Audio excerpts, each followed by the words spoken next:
best run. You good? I'm good.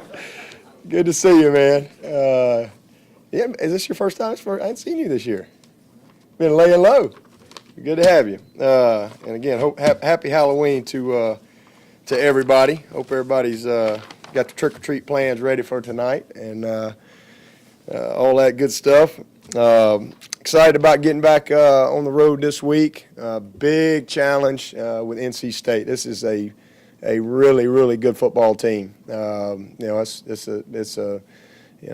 why it's come down to these two teams. I mean, in November, and you got two teams that are well positioned to try to win the division, and so it's exciting to be a part of these type of games. This is playoff football. That's what it really comes down to, so be a big challenge heading up there. Really impressed with this football team. The biggest thing that jumps out at you is the veterans that they have. I mean, they got 21 starters back, and 19 of them are graduates, seniors, or redshirt juniors, and that is very rare in college football. So, very, very experienced, well-coached, and talented football team. The two losses that they've had, they just had some critical errors, critical mistakes, and, turnovers and things like that. But this is a team that's really capable of playing with anybody. And there's no question they're physical in the trenches on both sides. I think definitely the best D-line we've played. All four of their starters are NFL guys, and they really play about 7 or 8 guys. Got a lot of depth there. Very active at backer. Forced the issue, played downhill. Got good experience on the back end, and then offensively up front. Every single one of them hogs is back, and they really understand their scheme.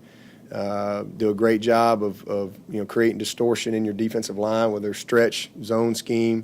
They do a great job of presentation.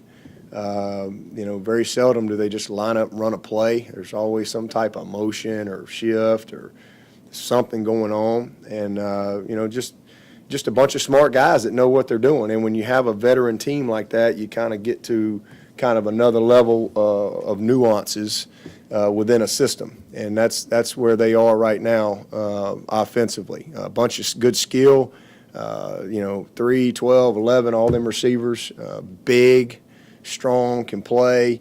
Number 7 is special. He is electric. Gillespie, the other running back, he's downhill, 25. He came into the game last week, and I thought ran really hard, really tough. Number 1 he's one of the best players that has probably come through this conference. Just all around instinctual, versatile football player. I mean, he does it all. I mean, you don't really know where. I mean, he plays tailback, plays tight end, plays receiver. He's a returner. He does everything. Number 7's a returner. He took one to the house on us up there a couple years ago. Just really good players all around this quarterback, who I think is an outstanding player. He's done a great job of taking. I think they only got 4 turnovers all year, but he's done a great job of taking care of the football. He can make all the throws, deep throws to the far sideline, to the field from the opposite hash. He's got that throw. He's got throws a nice deep ball. They got a million screens. I think they've had 51 screens.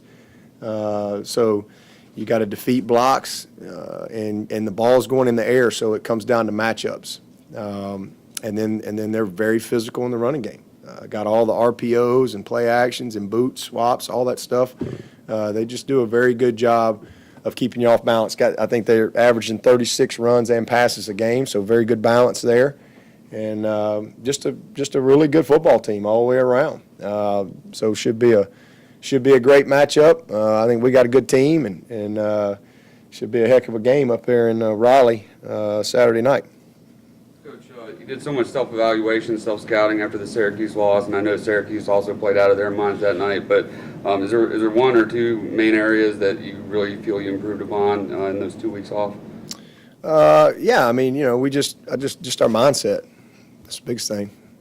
just our mindset, and making sure we were locked in and had the right mentality going into it.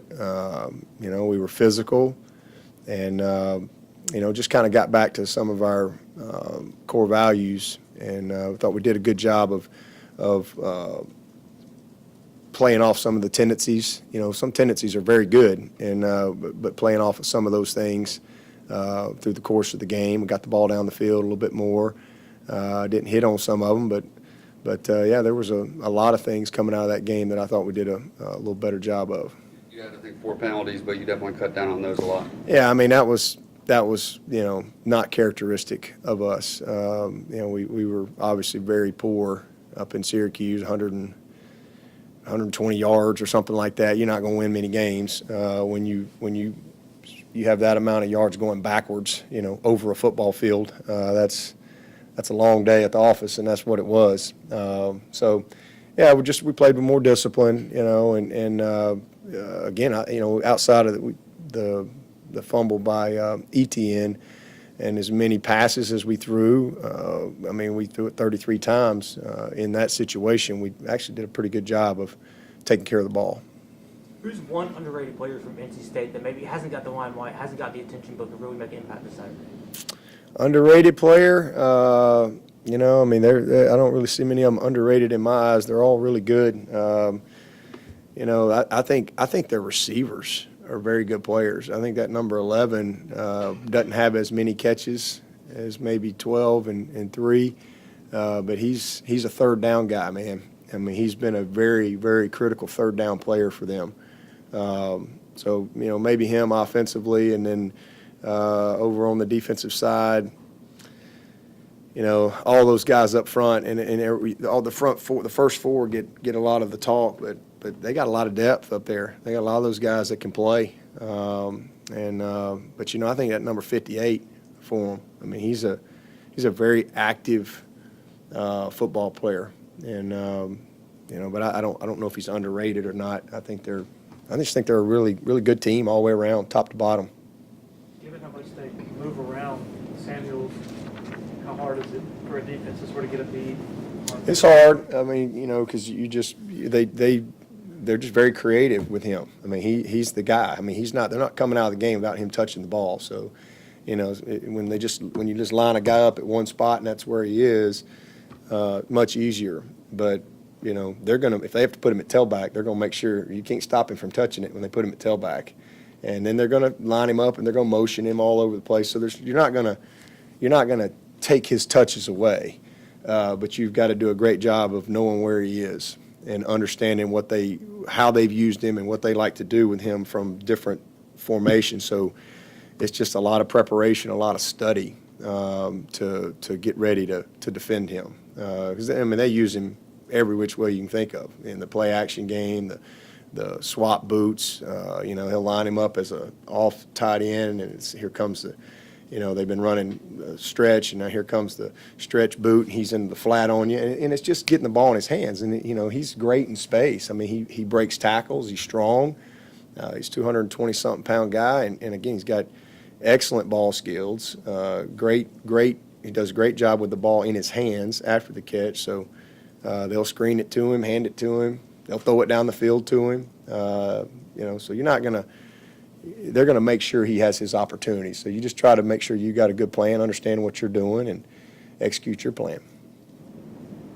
Coach, you certainly have been in this position before in big games and moments where if you lose, you're out of the driver's seat to win the division. What's the key, really, especially with this team, where some of these guys haven't been in this spot before, to handle this moment, go out and execute? Yeah, just same thing that it is every week for us. Just prepare with purpose. I mean, when you do that, you have attention to details. Bring the effort, but make sure you've got good technique to go with it. So that speaks to your alignment, your positioning, your eyes, your footwork. I mean, and then it's just your commitment, to the task at hand. That's what it comes down to. You can't get outworked. The other team wants it just as bad as you. So, championship football comes down to execution and the little things. Both teams have played 8 games, so it's not like you're going to line up and just trick each other. you are who you are. So who can do what they do better?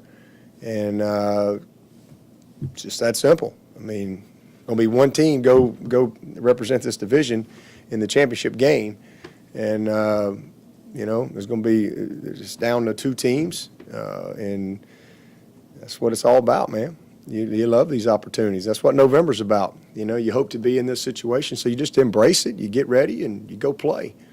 Coach, piggybacking off of that statement, the next game mentality that this team carries and that you have as a mantra. This week there has to be a little bit of a window closing on that with the fact that this is a playoff game for you as taking the division.